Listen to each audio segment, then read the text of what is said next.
दुनिया में भगवान धन दौलत और अहंकार से खुश नहीं होते।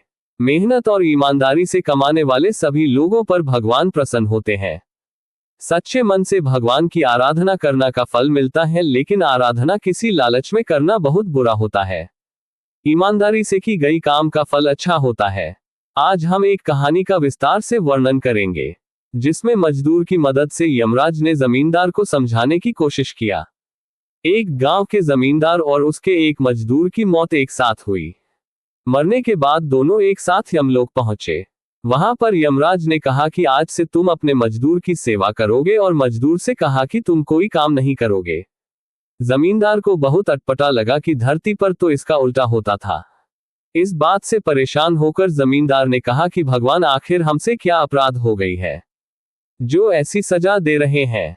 मैं तो प्रतिदिन मंदिर जाता था, भगवान की पूजा के साथ साथ बहुमूल्य चीजें दान करता था। जमींदार की बात सुनकर यमराज ने मजदूर से पूछा कि तुम धरती पर क्या करते थे। मजदूर ने कहा कि भगवान, मैं दिन भर जमींदार के यहाँ मजदूरी करता था और जो मिलता था उसी में गुजारा करता था। जो मिला उसी में संतोष के साथ खुश हो जाता था। कभी भी भगवान से कुछ नहीं मांगा।